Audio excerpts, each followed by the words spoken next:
Hello orchid lovers, it's time for another balcony tour. I didn't do one of these in some time and there's not really that much to show, so hopefully it's gonna be short and painless.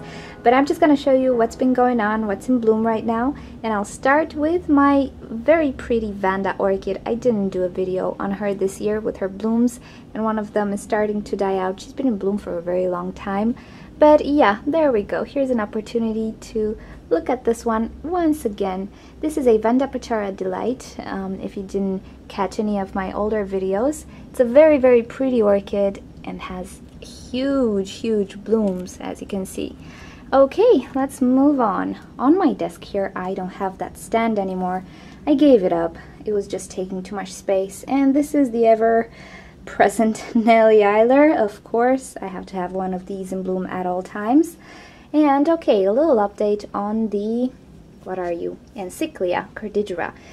I've been testing this orchid for 3 times for virus because she has some spots, and they came out negative for Oncidium ring spot virus, which was my initial belief. So I don't know if she's virused or not. She's growing okay, roots are fine.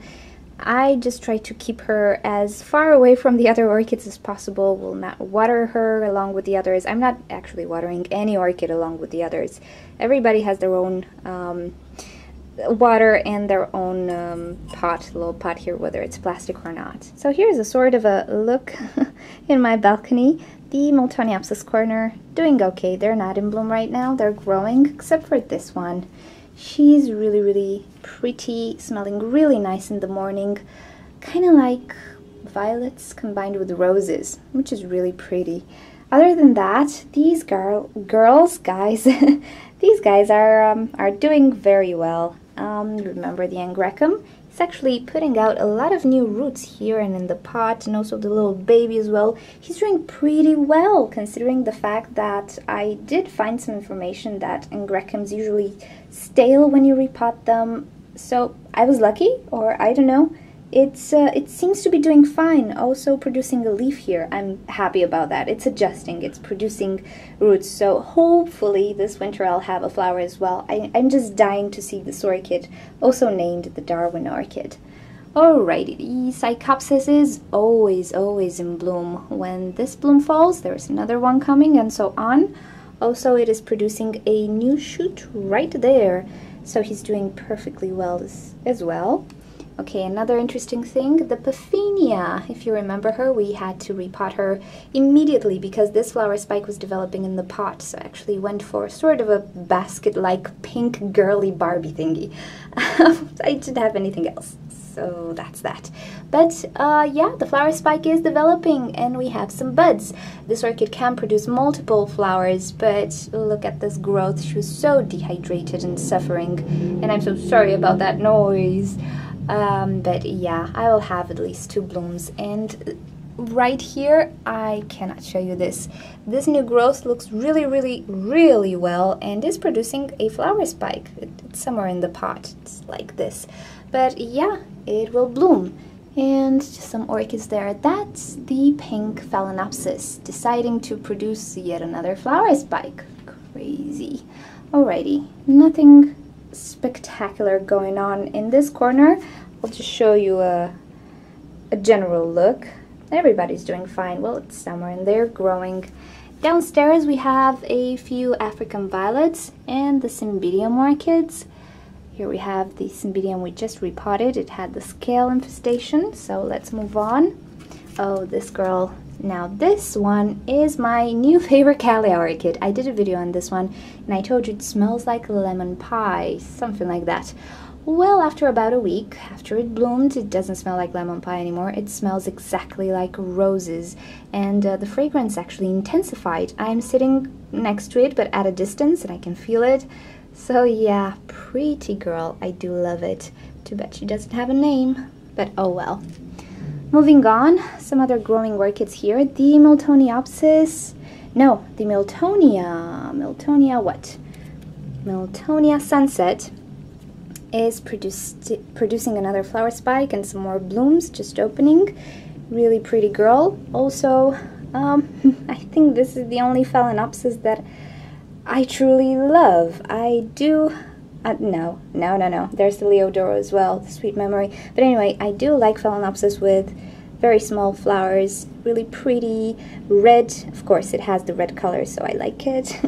Doing fine. Hopefully she won't get attacked by those ugly spots. For once, the what are you? The Zygopetalum is growing nicely. There are no more spots on the leaves. There are a few spots, but nothing dramatic. So hopefully this one will survive.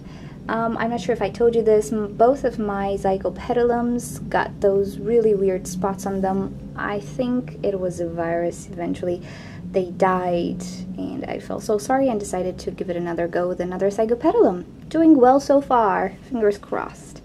Okay, everybody here is growing, you know, the Paphiopedilum, and we have some more blooms here. This is the Bartley Schwartz, Bartley Schwartz white, putting out a lovely spike and beautiful flowers here. They're fragrant, they smell kind of like candy, nothing very, very powerful, but you can definitely feel it. It has another flower spike here. This is a Tahitian dancer. You didn't see this in bloom yet. It didn't bloom so far, but yeah, she's a pretty girl. She's pinkish, purplish. I'm gonna do a video when she's gonna bloom. Okay, downstairs we have some more African violets. There are African violets everywhere.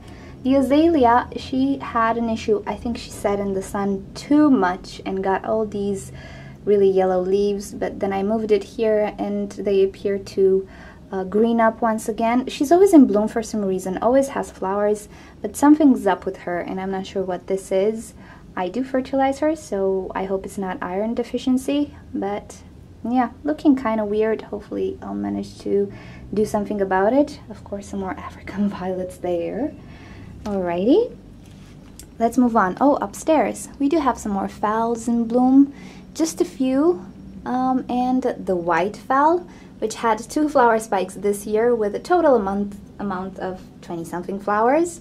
You remember the video? Well, there you go, another flower spike. Crazy girl. Okay, so if you didn't see the video with this girl, I'm gonna link you in the description. She's really amazing. One of the few Phalaenopsis orchids that I'm glad I have. What is it with me with Phalaenopsis? I don't hate them. I do like them. I'm just frustrated with them. I find them the trickiest. Or maybe not the trickiest. The fussiest. Or maybe not the fussiest. The most prone to problems, let's call it. I prefer Oncidiums, but yeah, gotta have some phals as well. Alrighty, the stand, again, is filled with African violets, which are in bloom. It's that season, I think, when all the African violets go into bloom. They look really pretty like this. So I decided to give them their space here. I think they'll do okay, and it's just really nice. I did move some of my orchids in my other balcony and also in the house. I'll show you in a minute, the sick ones. Okay, downstairs we have some things that I just keep separate, not necessarily separate, but they're kind of tricky. They're kind of suffering and all. This is one of the Nellie Eilers. This is all that's left of her. Hopefully it's gonna grow again. I did a boo-boo with this one, and I encourage you not to do the same. Beware of snails, especially with Miltoniopsis and everything that has as a parent Miltoniopsis. Apparently, if the roots get chopped off and eaten up, the orchid might die eventually. They don't bounce back as fast as Oncidiums. That's what I was trying to say, actually. So beware of snails. I learned my lesson. I'm washing the roots, I'm disinfecting them, and yeah, I think that's for the best. Okay, some carnivorous plants, Pingiculas, that are hungry. They have no more fungus nets to eat. They have caught all of my fungus nets. I don't have any more problems, but I'm not sure what to feed them now. I was thinking to crush fish food. I read in an article, but anyway, we'll see what to do about those. Let's move on. Last corner of my balcony has a few more orchids here. These are the Brassias up there, and this is the Sherry Baby 3 colors with a spike that I have to shape. I was a bit lazy, and most probably it's gonna be an ugly spike, but I'll see if I can shape it. Alrighty, and I totally forgot your name, Dendrobium. It's a Dendrobium species. It's deciduous. It smells like forest fruit. but I never saw the flower. But he's growing, doing well there, growing some new shoots. Alrighty, I think no, I'm not done with this balcony. And my Vendacious orchids. They're good, they're growing, roots are looking good, but they're just not in the mood to bloom for some reason, so yeah. Okay, let's move on to some other rooms. Okay, this is actually the inside of my house. I displaced everybody that is sick here for a reason or another. I don't have any hope of actually saving them because I don't know what's attacking them. Alrighty, the mini Mark, I will do an update on his babies. I had to cut the flower spike, the old one, because it dried. And the babies, one will survive, one will not. Anyway, and the mother plant, as you can see, she has trouble. Oh, so all the other Phalaenopsis here have this thing, this issue, and I cannot solve it for the life of me, nothing works. And also the Dendrobium Phalaenopsis, which have those black spots on them. Not sure how sick they are, but yeah, I just decided to place them here. Funny enough, they're blooming. So yeah, this is the sick bay, if you'd like, my sick orchids. But now let's move into the other balcony. Okay, this messy thing here is my other balcony, and right now it has a fan running, so I hope you won't hear that too loud. This is where I keep, I think, all of my Dendrobium orchids, just because they have more sunlight, more light, ventilation and everything else than in the other balcony, and I can place them at eye level somewhat. They don't have to sit on the floor. So while I have been gone, they have been suffering a bit from water. But I think this guy took it as a winter rest somehow because he's blooming. He has buds here and buds there, and the deformed leaves are the effects of underwatering, obviously. So yeah, be careful with Dendrobium Phalaenopsis orchids. In the growing season, water them thoroughly because they go mental if you don't. Okay, this is a Callia orchid, which I got last year. Has a sheath here. I've never seen it in bloom, so hopefully it's gonna be a good one. It's supposed to be yellow, and I know I have quite a lot of yellow Cattleyas, but who knows, she's different in any case. She's a bifoliate, pretty big Callia, as you can see. So yeah, hopefully she's gonna be fragrant. I always look forward for Cattleyas. Most of them are fragrant. Okay, Hawaiian Splash Leia losing her flowers here. I need to tie her up just a little bit. The Epigendrum enjoying some sun with a new shoot here, and the Kingianum doing good here as well. And well, I do have some more stuff, but it's a bit messy. Okay, I'm gonna take it to the table now.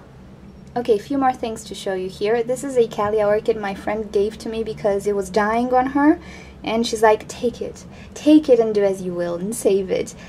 My guess, after seeing pictures of this one, is that it might be a Ivanagara apple blossom. No, Ivanagara, I think, yeah, maybe an apple blossom one, which is supposed to be very fragrant. I'm not sure if that's the one. She says it doesn't smell, but orchids sometimes don't smell if they're sick.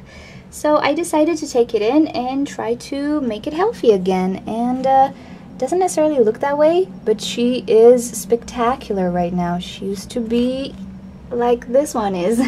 This is another orchid. Well, it's a division or something, or I'm not sure. I think she gave me the entire orchid.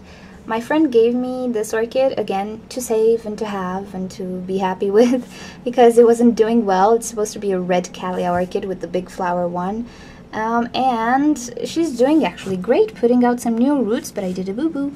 Of course I did. I forgot some water here apparently, and it started to rot.